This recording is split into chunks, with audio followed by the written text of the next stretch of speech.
Dans cette séance, du coup, je vais vous apprendre à convertir donc un mesh speed tree en FBX, parce que du coup, donc le logiciel ne le permet pas. Donc pour faire ça, en fait, on va ouvrir notre projet donc Unreal, donc directement dans les ressources.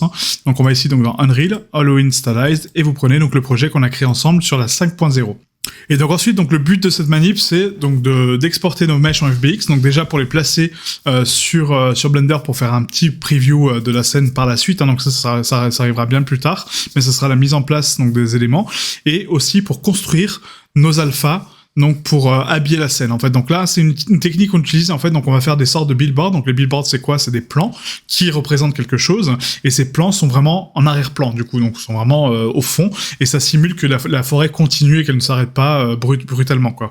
D'accord? Donc si vous faites pas ça, on n'aura pas le sentiment que la forêt continue. Donc du coup ça donnera un aspect vraiment très fake à votre scène parce que du coup on a l'impression que c'est juste un carré. Du coup c'est ce qu'on va faire, un carré, un plan de terrain où on va s'amuser dedans. Mais si on bloque pas le visuel, où on ne donne pas au spectateur en fait l'illusion que la scène continue au-delà, bah du coup ça donne une cassure tout simplement. Donc là notre projet donc est ouvert, donc du coup ça prend un peu de temps parce qu'on a changé pas mal de paramètres la dernière fois qu'on n'a pas forcément recompilé derrière, d'accord. Donc vous allez avoir une grosse compilation de shaders à faire, la preuve elle est encore en cours, donc il n'y a pas de souci, du coup on va quand même importer nos éléments. Donc on va ici donc dans Assets, dans notre dossier, on a donc arbre, et du coup on a donc les racines et normalement les sapins qu'on n'a pas créés. Donc on va créer tout de suite un dossier sapin. Hop, sapin. Ici. Donc là on va commencer par importer donc nos arbres, donc creepy, d'accord, donc import.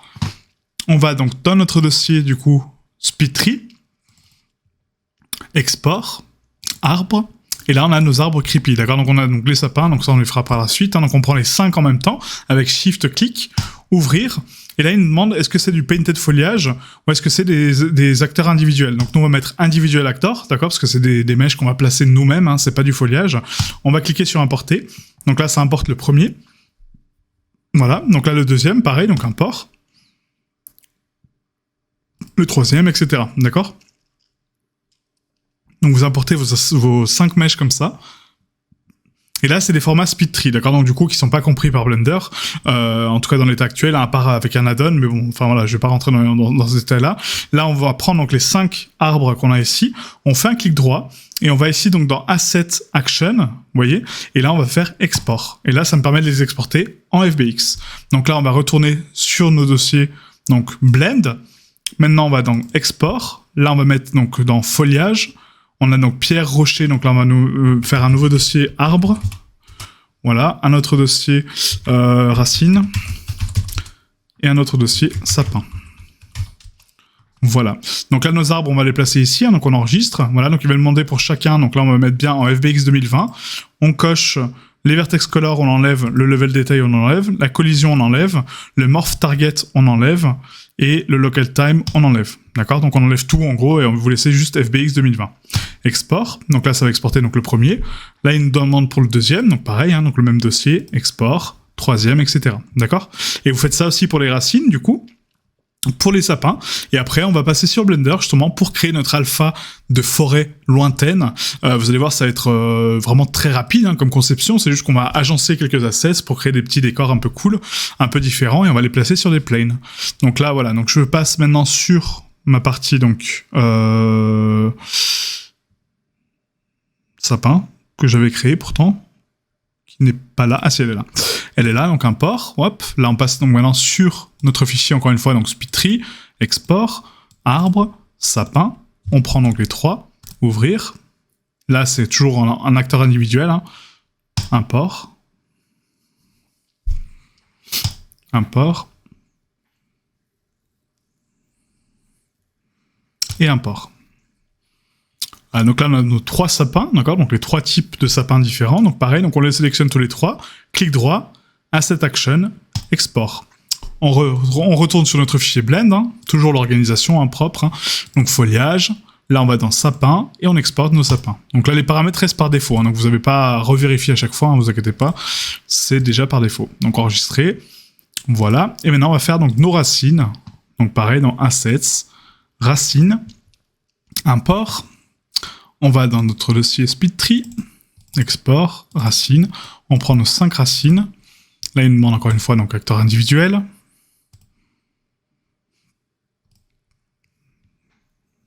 Voilà. Et voilà. Nickel. Donc là, clic droit, Asset Action, encore une fois. Et là, du coup, on va donc ici exporter nos mèches. Donc là, encore une fois, dans Blend, pas animation, surtout pas. Export, foliage, racine, et on exporte nos mèches dessus. Ah, donc maintenant qu'on est sur Unreal, hein, on va en profiter juste pour transformer donc ces assets en Nanite, d'accord, donc pour l'optimisation Nanite. Donc qu'est-ce que c'est Nanite? C'est une nouvelle méthode de calcul de géométrie, donc qui ne prend pas en compte donc le displacement et ne comprend pas l'alpha pour l'instant, d'accord. Donc peut-être que ça arrivera plus tard, mais pour l'instant c'est pas le cas. Donc pour nos mèches fixes denses en géométrie, on va pouvoir activer Nanite pour optimiser notre mèche, d'accord. Donc là je vous montre rapidement cette petite séance sur Nanite, hein, on en refera une par la suite. Mais là si je prends par exemple mes arbres qu'on l'ouvre, d'accord, donc ce mesh, notre arbre va s'afficher, vous voyez, donc il est là. Et du coup, en termes de géométrie, on est ici à 135 000 triangles. Donc c'est un peu dense pour un arbre, hein, surtout qu'on va placer quand même beaucoup.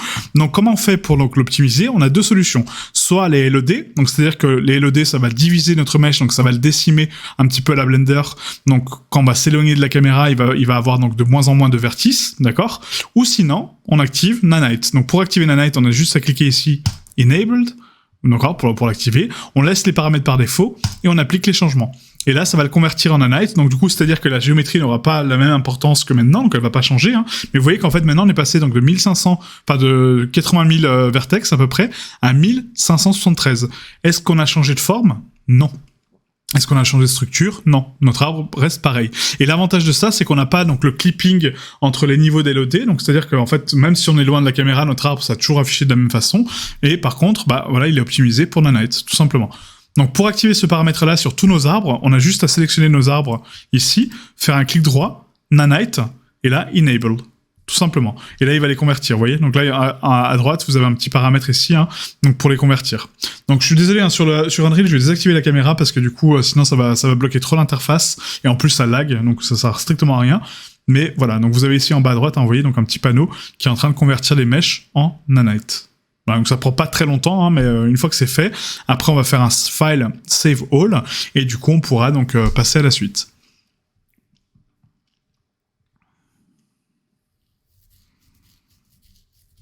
Voilà, donc là c'est bon, donc file save all, hop, on sauvegarde tout. Voilà. Ensuite on va passer donc du coup à notre racine. Donc là pareil, on les prend donc les 5, clic droit, Nanite, enable. Voilà, donc là c'est en train de compiler donc les static mesh.